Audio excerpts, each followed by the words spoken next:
I'm back. Today I'm going to go over 4 topics. One, a response to Brian's last post. Um, 2, my passport adventures. 3, I'm going to talk about some TV shows I've been watching. And 4, my opinions on the Best Picture Showcase nominees. Um, so Brian made a nice post while I was out of the house. That was much appreciated. Um, to comment about my snacking, I have mostly been snacking on carrots and trail mix, neither of which he mentioned, so I thought I'd point that out. He also mentioned that the house was really cold. I should have mentioned to him that there were multiple space heaters in the closet in the room he was sleeping in. But anyways, I have been just wearing my shoes, jeans, and a fleece jacket in the house whenever I'm doing anything, and I feel quite warm. Um, the 2 times where I might get cold is when I'm sitting on the recliner watching TV for long periods of time or when I go to bed. So on the recliner I have a nice blanket fort and Callie, which keeps me quite warm. And then when I go to sleep, I wear my PJs, slippers, and robe to bed. With Callie lying on my legs, it's pretty warm. So haven't had any need to turn on the heat. Um, Passport adventures. So I'm going to visit Casey in China in about 2 weeks, and I need to get a visa to enter China. So I was reading the requirements, and it said that your passport must have 6 months of validity left on it before you can apply for a Chinese visa, and mine only had 4 weeks left. 4 months left. So I had to figure out how to get my passport. The normal method, you mail it in, it takes 6 weeks. The expedited method, you mail it in, it takes 3 weeks, neither of which were acceptable at this point. Or you can get same-day service by driving up to San Francisco to the office. So I thought, great, if they do same-day service, I'll try to get there as early as possible. Maybe I'll be able to get my new passport by midday and go over to the Chinese consulate and get everything taken care of in one trip. False.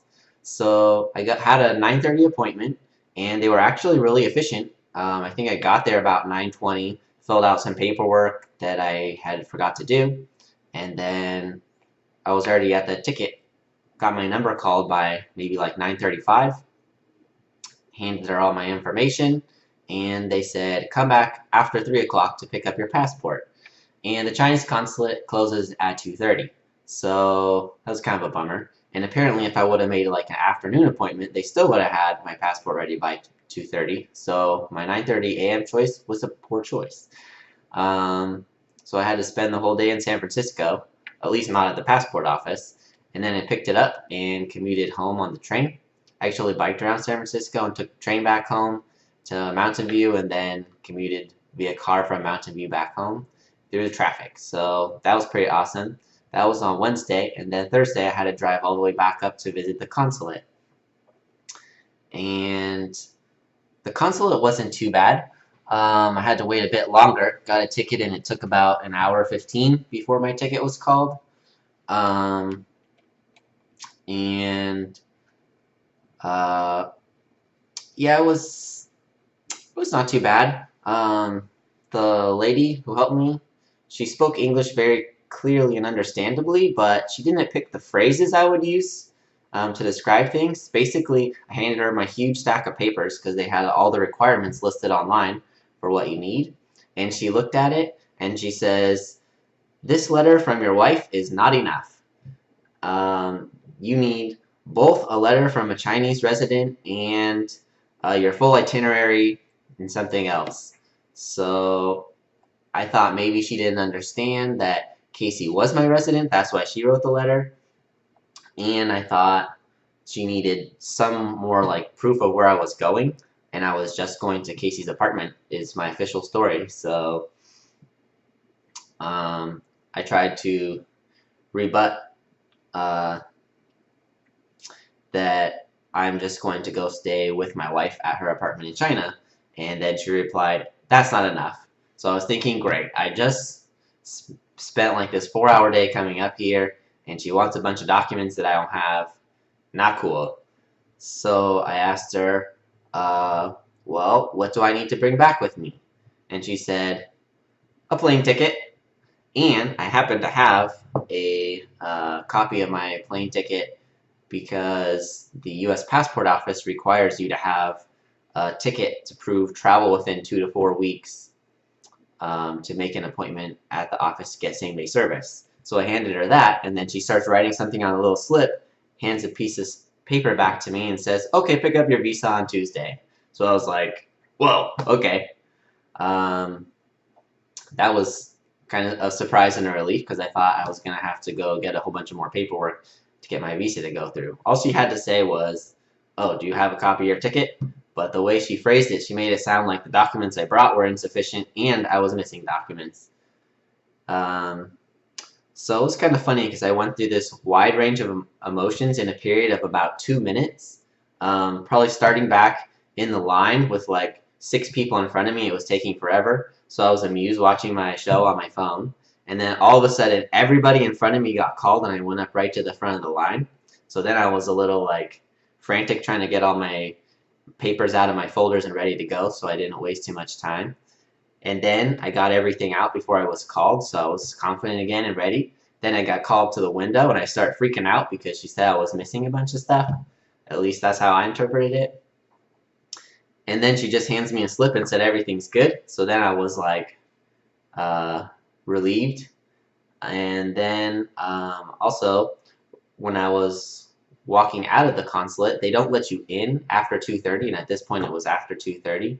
So I stopped like right at the gate, and I thought, is there anything I'm forgetting? I couldn't think of anything. As soon as I walk out the gate, I remembered I was going to ask her about getting a visa that lasts for 10 years, and I totally forgot to do that. And then I also realized that I didn't have my passport, and I wasn't sure if I was supposed to leave my passport with them or not.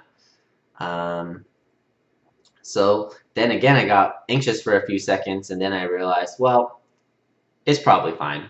And I'm not really going to fight the security guard to get back inside because he was already there trying to prevent other people from getting in and cut through this huge long line of angry people to find this one lady to ask her a question, and it will probably be, that's already taken care of.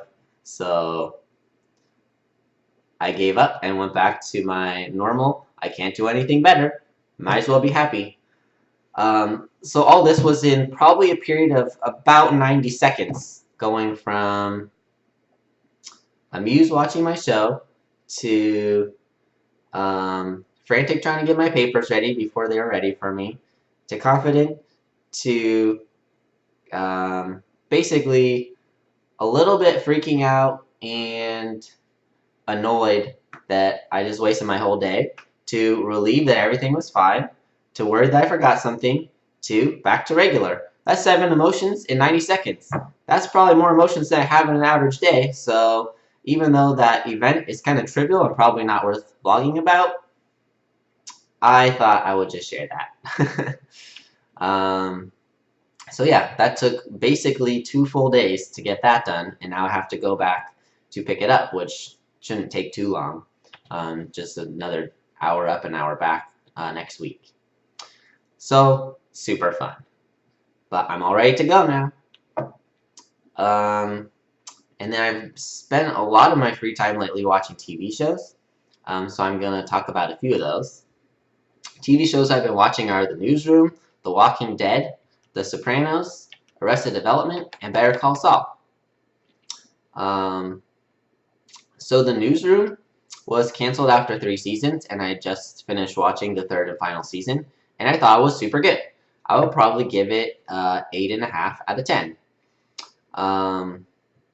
So I think a lot of people don't watch the news, like the major news channels nowadays. Well, the local news channels tend to be super depressing and tell really sad stories.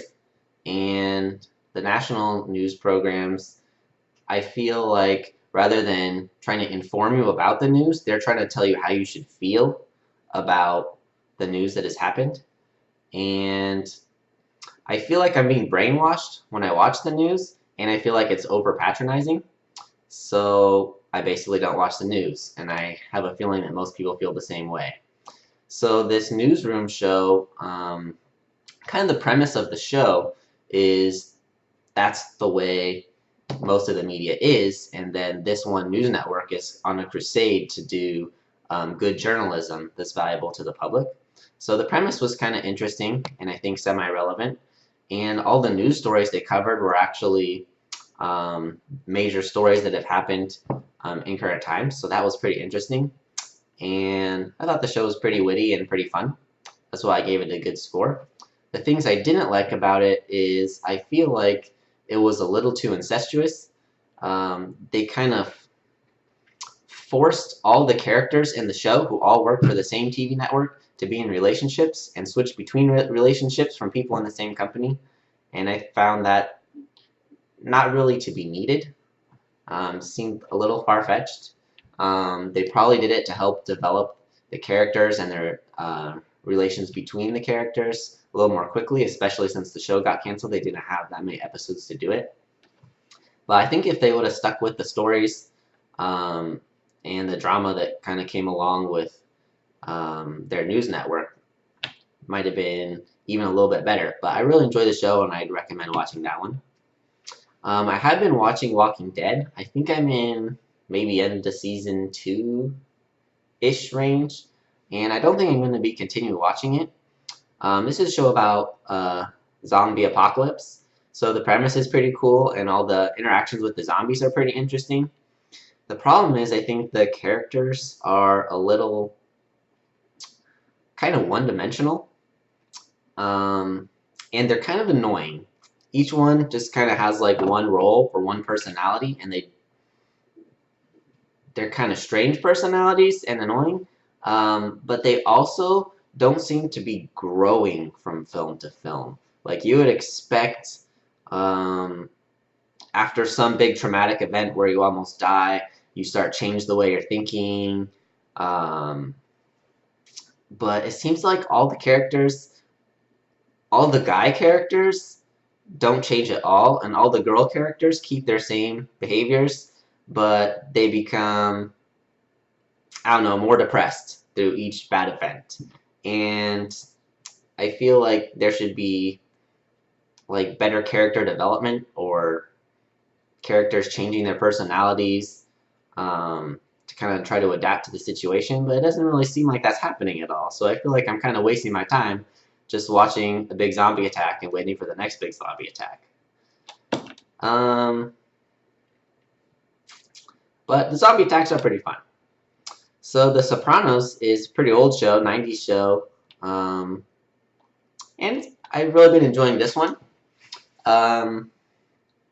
It started off a little bit slow for me, but it's kind of an interesting perspective because it shows this crime boss's rise to power, and also some of the history related to how he got into that situation.